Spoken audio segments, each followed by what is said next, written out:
Assalamualaikum warahmatullahi wabarakatuh. Selamat datang di Saung Bilik Hidayah, tempat kita menepi sejenak dari hiruk pikuk dunia untuk menyelami kedamaian kalam ilahi. Di video kali ini, kita akan membahas tentang fadilah membaca Al-Quran, sebuah amalan yang sederhana, namun membawa keberkahan luar biasa di dunia maupun di akhirat. Yuk, duduk sebentar, tenangkan hati, dan mari kita simak bersama. Warahmatullahi wabarakatuh. Alhamdulillahilladzi 'allamal Qur'an khalaqal insana 'allamahul bayan wa faddala habibahu 'alar rusuli bi inzalil Qur'an wa karrama ummatahu 'ala sairil umami bi tilawatil Qur'an. Wassalatu wassalamu ala sayyidina Muhammadin wa ala alihi wa sahbihi bi'adadi asraril Qur'an. Amma ba'du, Rabbi syrah li sadri wa yassir li amri wahlul 'uqdatam min lisani yafqahu qawli. Allahumma ij'al ijtima'ana hadza ijtima'an marhuma wa tafarruqana min ba'dihi tafarruqan ma'suma. Faqad qala Allah subhanahu wa ta'ala fi muhkami kitabihil aziz wa huwa asdaqul qailin. A'udzu billahi minasy syaithanir rajim. Innal ladzina yatluna kitaballahi wa aqamus shalah wa anfaqu mimma razaqnahum sirran wa alaniyatan yarjuna tijaratan lan tabur liyuwaffiyahum ujurahum wa yazidahum min fadlih innahu ghafurun syakur. Walidzalika qala Rasulullah sallallahu alaihi wasallam, man qara'a harfan fi kitabillah falahu bihi hasanatun wal hasanatu bi asyri amsalha. La aqulu alif lam mim harfun walakin alifun harfun wa lamun harfun wa mimun harfun. Wa fadlu kalamillah ala sairil kalam ka fadlillahi ala sairi khalqih. Sadaqallahul azim wa sadaqa rasuluhul habibul karim. Wa nahnu ala dzalika minasyahidina wasyakirina walhamdulillahi rabbil alamin. Hadratul mukarramin yang kami muliakan, para alim ulama, para kiai, asatidz wal asatidah, para tokoh masyarakat, tokoh agama, tokoh pemuda sekaligus tokoh sembako.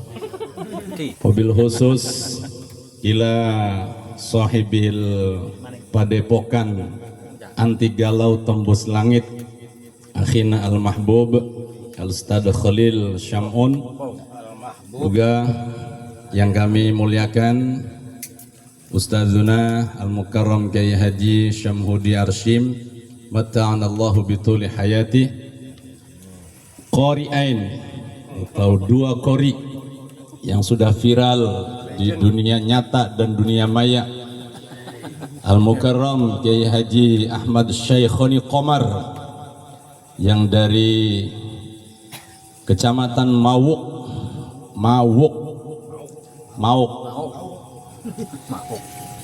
bersama Besti Ustadz Zuhranuddin Al-Munium Al-Maroghi, juga dari Kecamatan Mauk, yang alhamdulillah tadi sudah melantunkan ayat-ayat suci Al-Quranul Karim. Saya lihat di channel YouTube Bilik Hidayah, begitu menggema dan menyentuh kolbu dan sanubari. Mudah-mudahan senantiasa Allah subhanahu wa ta'ala melimpahkan rahmat dan pahala, khususnya bagi pembaca dan juga umumnya bagi kita sekalian. Hadirin jamaah Padepokan anti galau tembus langit sekaligus rutinan malam Sabtu.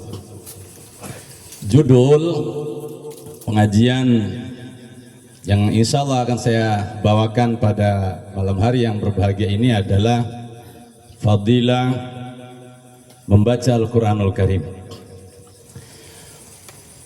Allah subhanahu wa ta'ala berfirman di dalam surah Fatir, ayat yang sudah saya baca tadi, Wallahu a'lamu bimuradihi bidzalik.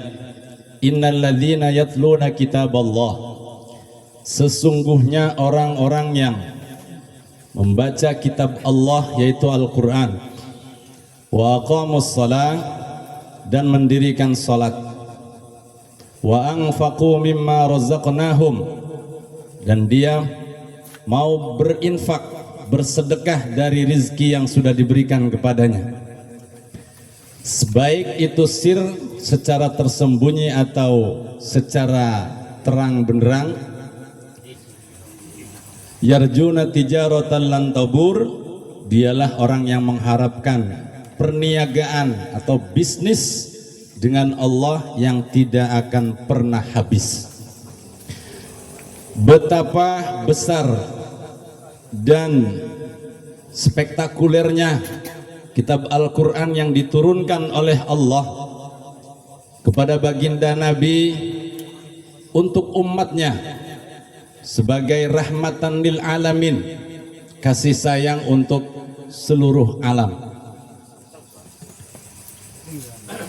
Orang mukmin yang membaca Al-Quran dan dia juga mendirikan salat, dia berinfak ketika mempunyai harta, itu sama dengan orang yang senantiasa dia tidak akan pernah rugi dalam perniagaannya. Pahala dapat dari apa yang dia baca. Bahkan tadi hadis Nabi mengatakan, man qara'a harfan fi kitabillah falahu bi hasanatun. Siapa orang yang membaca Al-Quran, maka baginya diberikan satu kebaikan. Wal hasanatu bi asyri amsalihha. Kebaikan tersebut dilipat gandakan menjadi 10 kali lipat. Jadi pahala membaca Al-Quran itu satu huruf dibalas dengan 10 kebaikan, 10 pahala. Itu satu huruf. Bahkan Imam Ali karramallahu wajhah memberikan tafsir dari hadis Nabi yang sahih ini, satu huruf dibalas 10 pahala itu ketika membacanya tidak punya wudu. Kita baca Quran tidak punya wudu, boleh, yang penting tidak pegang Al-Quran. Walaupun kita punya hadas, hadasnya hadas kecil ya, bukan hadas besar. Hadas, kalau kita tafsil, kita rinci, itu berbeda dengan najis, Pak. Dalam istilah fikih itu ada hadas, ada najis. Gampangnya kalau hadas itu sesuatu yang abstrak, sesuatu yang tidak terlihat, itu namanya hadas. Atau kondisi kita dalam keadaan tidak suci, itu namanya hadas. Sekarang kita tidak punya wudu, oh berarti kita sama dengan punya hadas. Kalau kita kencing, kita berak, itu namanya keluar najis. Itu berbeda dengan hadas. Maka lebih spesifik lagi, kalau ada orang punya wudu, habis wudu kita jalan kaki ke masjid, kita nginjek najis, nginjak tai ayam, tai cak-cak, dengan konsekuensi itu wudunya tidak batal karena dia kena najis, bukan kena hadas. Tapi kalau mau sholat tidak boleh najis tersebut dibawa ke dalam sholat, karena syarat sholat harus suci daripada najis. Itu kalau hadas sesuatu yang abstrak, kalau najis sesuatu yang konkret, yang terlihat. Itu satu. Kedua, ada lagi orang baca Quran, contoh Bismillahirrahmanirrahim, itu ayat Al-Quran, khususnya di Al-Fatihah dan umumnya di surat-surat yang lain. Walaupun kalau kita kaji lebih dalam bahwa Al-Quran berjumlah 30 juz 114 surat, itu semua di awal surat mengandung bismillah, terkecuali surah At-Taubah itu tidak ada bismillah. Kenapa? Konon sejarahnya ini surah At-Taubah diturunkan ke baginda Nabi ketika dalam kondisi perang. Waktu itu terjadi perang Badar sekaligus perang Tabuk, Uhud ada. Perang Tabuk juga terjadi di surah At-Taubah. Maka tidak disunahkan membaca basmalah, cukup baca isti'adzah. Orang Bakung bilang baca a'udz. Makruh. Dulu saya pernah ngaji di almarhum Al-Maghfurlah Baji Syamun, kata Al-Maghfurlah, makruh hukumnya membaca bismillah ketika di awal surah At-Taubah, terkecuali di ayat selanjutnya, ayat kedua atau ayat ketiga dan seterusnya, tidak makruh, cukup baca isti'adzah. Maka ulama di sini ada yang berpendapat bahwa surah Al-Quran itu yang tadi kaul masyhurnya adalah 114 surat, ada yang mengatakan wakila 113 surat. Dalam kitab Khazinatul Asrar ada pendapat yang mengatakan bahwa Al-Quran itu jumlah suratnya 113 surat. Kenapa? Karena ini ulama menghitung surah Al-Anfal dan At-Taubah itu menjadi satu, alias nyambung. Akan tetapi di setiap surat itu ada bismillah, tapi di At-Taubah tidak ada bismillah. Berarti bismillahnya kurang satu. Ternyata di surah An-Naml ada.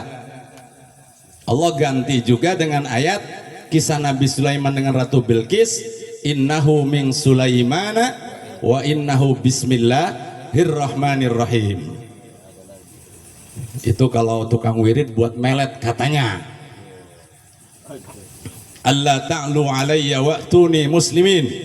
Dikirimlah surat Nabi Sulaiman kepada Ratu Bilqis yang tulisannya innahu min Sulaimana wa innahu bismillahirrahmanirrahim. Allah ta'lu alayya wa'tuni muslimin. Datanglah wahai Ratu Bilqis kepadaku muslimin secara pasrah, secara Islam.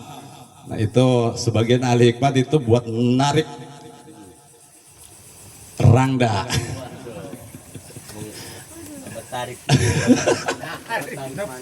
Baik, kita lanjutkan. Imam Ali menafsiri hadis tersebut. Kalau kita membaca Al-Qur'annya di dalam sholat, biasa kita kalau sholat baca Al-Quran, baca Al-Fatihah, baca surah Al-Kafirun, baca surah Al-Ikhlas, itu pahalanya beda. Kalau sholatnya berdiri, satu huruf 100 kebaikan. Satu huruf Bismillahirrahmanirrahim 19 huruf. Kalau satu huruf saja 100 kebaikan kali 19 huruf 1900 pahala kebaikan. Itu baru bismillah.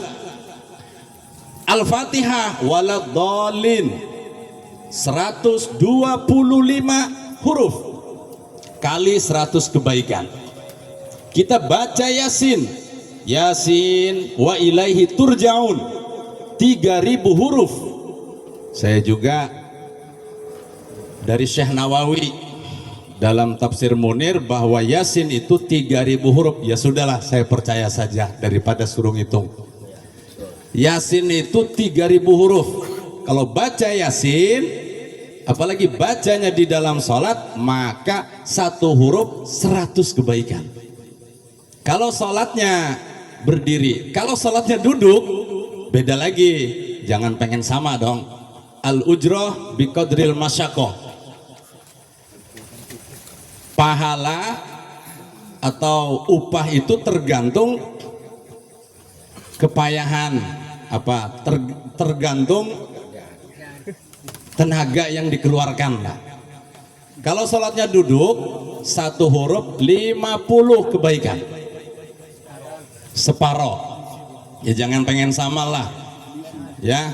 Iki mah kadang-kadang wong desa kula ning kanang Pasir Salam iku wong desa ku iri ning ustad. Jare wong desa lah kita gak pada bae je tahlil ku dodoke pada, baca dikire pada, amin amin ya pada. Kelemen je ustad mah sebungkus kita mah sebatang. Iku ning desa kula. Jadi pengen pada bae. Ati yo sejen gawang.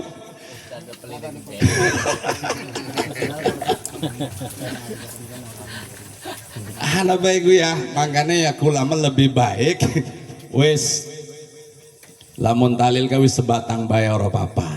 Undakon pada karo wong desa, tapi balik ke kak di balik layar. Ya sudah, betapa indahnya Al-Quran ini untuk motivasi kita kita beribadah baik dengan secara badaniyah, badan kita sholat beribadah, dengan lisaniyah, lisan kita zikir, baca sholawat, baca istighfar, termasuk baca Al-Quran. Dan ini mohon maaf, saya sering katakan ibadah itu dibagi menjadi beberapa bagian. Ada ibadah badan, standarnya badan. Ada ibadah hati, standarnya hati. Iman, ikhlas, sabar, dan lain-lain. Ada ibadah juga standarnya lisan, yang dilakukan oleh lisan kita. Zikir, baca Quran, dan ada yang jarang orang laksanakan.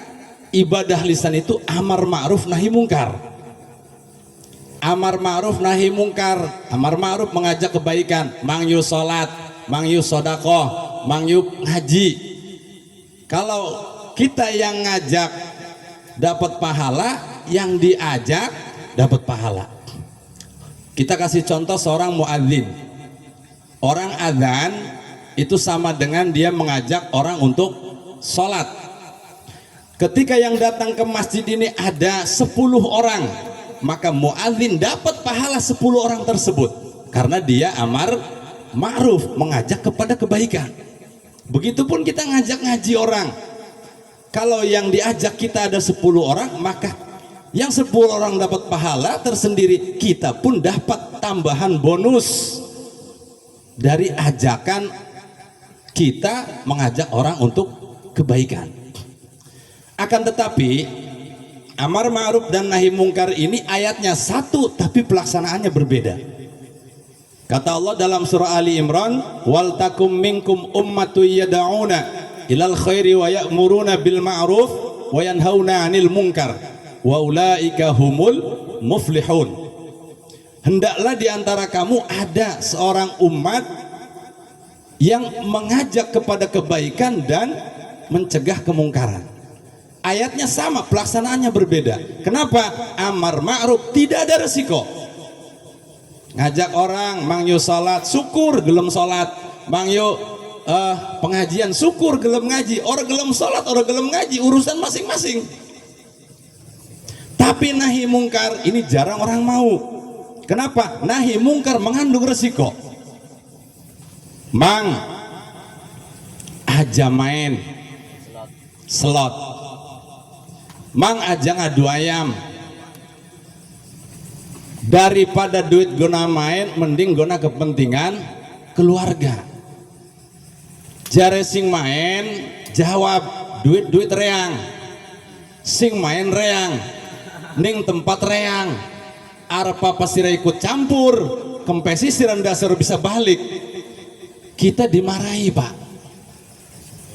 Karena nahi mungkar mengandung resiko. Mang aja zina, bukan keterajang penyakit heho, HIV AIDS akan hilang kekebalan tubuh. Jare wong sing berbuat zina, jablay dongdot, prostitusi, wong lagi enak-enak jadi larang, pasti marah. Karena itu adalah nahi mungkar. Iki jarang orang berani untuk nahi mungkar, padahal statusnya sama, amar ma'ruf dengan nahi mungkar. Dan kalau ada di kampung kemungkaran tidak ada yang mencegah satupun orang, maka siap-siap ustadz kiai ngadoa sewengi-wengi mau dijabah, kentul doane pak, rugi. Ketika ada kemungkaran didiamkan atau tidak diberantas. Makanya tadi disinggung, saya sedikit coba tambah. Ada pertanyaan tadi, mana yang wajib antara sholat, ngaji, atau mencari nafkah? Saya sepakat dengan jawaban, kalau perkara wajib itu tidak ada ranking 1, ranking 2, semuanya sama. Kaidah usul fikih mengatakan begini, al-afdoliyah taqtadi an-nadabiyah. Urusan keistimewaan atau ranking tingkat keafdolan itu adanya di perkara yang sunnah. Contoh, sholat zuhur wajib. Nah sekarang siapapun orang muslim wajib sholat zuhur. Akan tetapi bagusan mana sholat di rumah dengan berjamaah di masjid? Tentunya lebih bagus berjamaah di masjid. Sholatnya sama-sama wajib, tapi tingkatan keistimewaan, keutamaan ini beda. Adanya di urusan yang sunnah, karena berjamaah itu hukumnya sunnah muakkad. Itu satu. Walaupun di kitab I'anatul Talibin ada ulama yang membagi-bagi juga. Contoh rukun Islam, mana di antara rukun Islam yang 5 yang lebih utama? Apakah syahadat, apa sholat, apa zakat, apa puasa, apa haji? Tentunya semuanya bagus. Syahadat, orang kafir 80 tahun sekali baca syahadat masuk Islam, hilang semua dosa, mati masuk surga. Sholat begitupun, dengan hadis-hadis yang sangat luar biasa. Bahkan ada satu pendapat, orang yang tidak mau sholat dengan alasan malas boleh dibunuh haddan, secara dihad, dan jangan dikubur di maqabiril muslimin, tempat orang Islam. Saking besar dan beratnya sholat. Ada lagi puasa, hadisnya as-saumuli wa ana ajzi bihi, luar biasa puasa. Begitupun zakat, begitupun haji, wis ongkose larang, pegawaianane kangelan, sangat luar biasa. Tapi kembali, al-afdoliyah taqtadi an-nadabiyah, bahwa perbedaan keistimewaan adanya di perkara yang sunnah. Kalau yang wajib standarnya sama. Kalau bab nafaqah, ada hadis Nabi di kitab Ihya Ulumuddin, thalabul halal faridatun ba'dal faridoh. Mencari rezeki yang halal itu fardu setelah sholat. Jadi sholat dulu, habis sholat kita cari nafkah, sama-sama fardu. Al wajib la yutraku illa bil wajib. Perkara yang wajib itu tidak bisa ditinggal kecuali dengan perkara yang wajib lagi. Sama-sama wajib, rankingnya sama.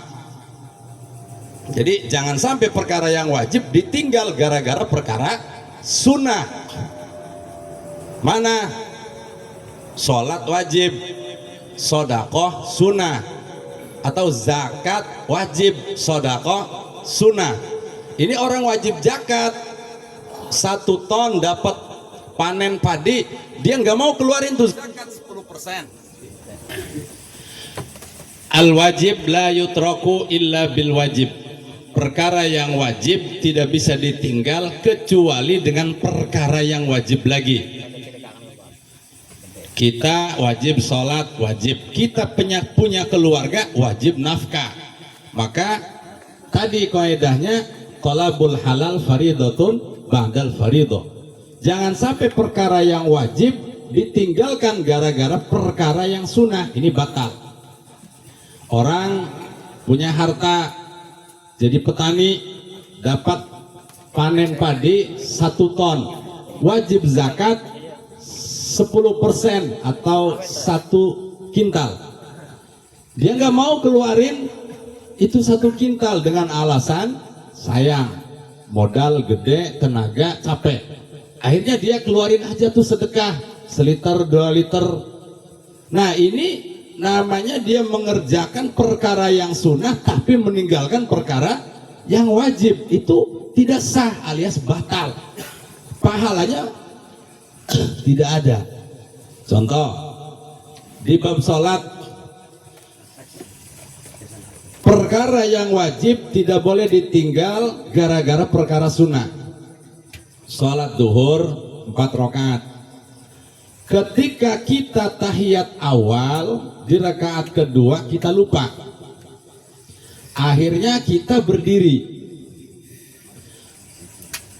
Setelah berdiri kita ingat, oh kita tidak tahiyat awal, maka secara fikih tidak boleh sudah berdiri balik lagi kita tahiyat awal, karena tahiyat awal hukumnya sunnah, berdiri hukumnya wajib atau rukun, niat takbir ngadeg.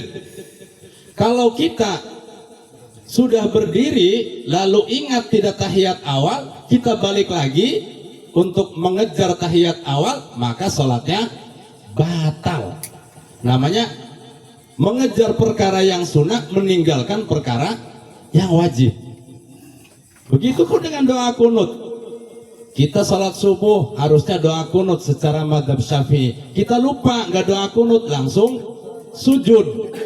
Sudah sujud kita ingat nggak doa kunut, manik-manik. Nah iki sholatnya batal, sama dengan mengejar perkara yang sunnah, meninggalkan perkara yang wajib.